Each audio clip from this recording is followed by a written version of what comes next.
Assalamualaikum warahmatullahi wabarakatuh. Perkenalkan, nama saya Ninengah Astuti dengan NPM 23755126. Saya merupakan salah satu mahasiswa program studi akuntansi perpajakan semester 5 kelas D. Di sini saya akan membahas materi untuk memenuhi mata kuliah akuntansi sektor publik, yaitu tentang akuntansi pendapatan dan akuntansi piutang. Baik, yang pertama yaitu definisi pendapatan LRA atau laporan realisasi anggaran. Pendapatan adalah semua penerimaan rekening kas umum negara atau daerah yang menambah ekuitas dalam periode tahun anggaran yang bersangkutan yang menjadi hak pemerintah dan tidak perlu dibayar kembali oleh pemerintah. Selanjutnya ada klasifikasi pendapatan laporan realisasi anggaran. Nah, laporan realisasi anggaran ini diklasifikasikan menjadi 3 bagian, yaitu pendapatan asli daerah atau PAD, pendapatan transfer, dan lain-lain pendapatan daerah yang sah. Nah, dalam pendapatan asli daerah atau PAD itu terdapat pendapatan pajak daerah, pendapatan distribusi daerah, pendapatan hasil pengelolaan kekayaan daerah yang dipisahkan, dan lain-lain PAD yang sah. Ada juga di pendapatan transfer itu, transfer pemerintah pusat atau dana pembangunan, dana bagi hasil pajak, dana bagi hasil sumber daya umum, dana alokasi umum, dana alokasi khusus. Dan ada transfer pemerintah pusat lainnya, dana otomatis khusus, dana penyesuaian. Ada juga transfer pemerintah provinsi. Itu ada pendapatan bagi hasil pajak, pendapatan bagi hasil lainnya. Yang terakhir yaitu lain-lain pendapatan yang sah, ada pendapatan hibah, pendapatan dana darurat, pendapatan lainnya. Nah, ada prinsip-prinsip akuntansi pendapatan daerah LRA. Yang pertama, pendapatan secara umum diakui pada saat disetor ke rekening kas umum daerah.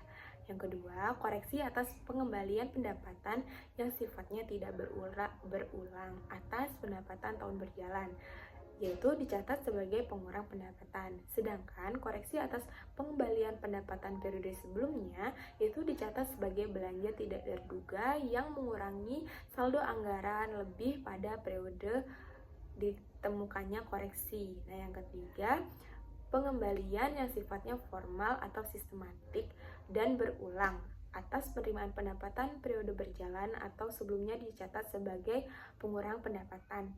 Yang keempat, akuntansi pendapatan dilaksanakan berdasarkan asas bruto, yaitu dengan membukukan penerimaan bruto dan tidak mencatat jumlah netonya atau setelah dikompensasikan dengan pengeluaran.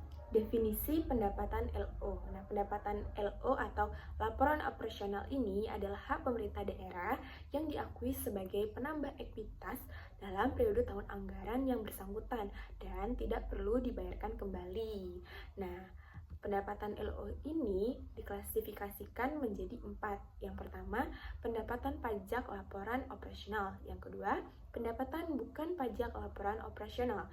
Yang ketiga, pendapatan hibah laporan operasional.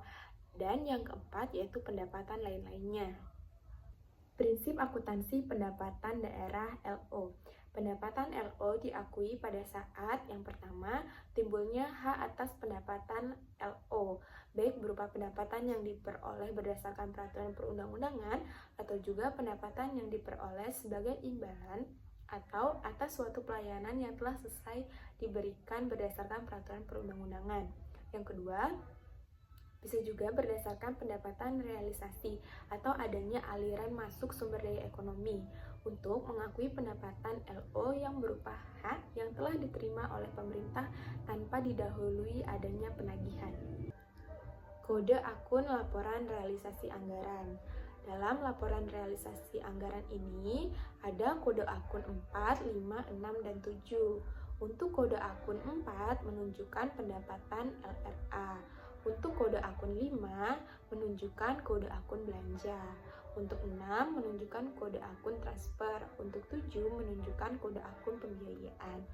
Dan untuk LO atau laporan operasional sendiri, kode akunnya itu ada 8 dan 9. Untuk 8 itu adalah kode akun pendapatan LO dan untuk 9 sendiri adalah kode akun beban. Selanjutnya kita akan membahas tentang akuntansi piutang. Nah, perlu Anda ketahui, piutang adalah hak tagih pemerintah kepada pihak lain yang belum diterima pembayarannya.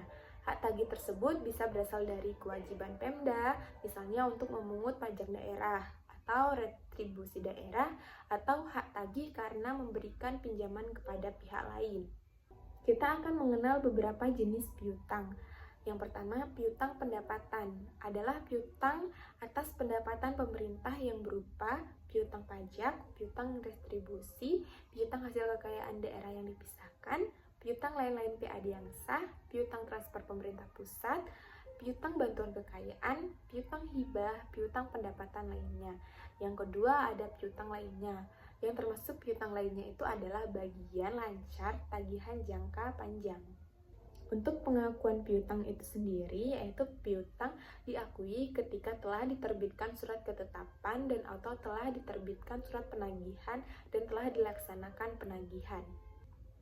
Untuk pencatatan piutang itu, yaitu piutang pada pendapatan LO. Untuk piutang itu kode akunnya 1 dan pendapatan LO itu kode akunnya 8. Piutang sebelah debit, sedangkan pendapatan LO sebelah kredit. Untuk penyajiannya itu, piutang disajikan sebagai aset lancar raca sebesar nilai yang jatuh tempo dalam tahun berjalan dan yang akan ditagih dalam 12 bulan ke depan berdasarkan surat ketentuan penyelesaian yang telah ditetapkan. Disajikan sebagai aset lainnya terhadap nilai yang akan dilunasi di atas 2 bulan berikutnya. Aset lancar diungkapkan pula dalam catatan atas laporan keuangan. Agar lebih mudah memahaminya, kita bahas satu contoh kasus di sini. Pada tanggal 1 Desember 2019, Badan Pengelola Pajak dan Retribusi Daerah menerbitkan surat ketetapan pajak daerah bagi wajib pajak toko kue putri sebesar 600 juta. Nah, kita catat jurnalnya di sini, yaitu di sebelah debit kita catat piutang pajak sebesar 600 juta dan sebelah kreditnya kita catat sebagai pendapatan pajak daerah LO sebanyak 600 juta juga. Piutang pajak daerah kita catat di sebelah debit. Mengapa? Karena pemerintah daerah memiliki hak untuk menagih pajak tersebut kepada PP di toko kue putri ini. Sedangkan di sebelah kreditnya kita catat sebagai pendapatan pajak daerah karena dengan diterbitkannya SKPD ini tadi, pemerintah telah mengakui adanya pendapatan pajak yang akan diterimanya.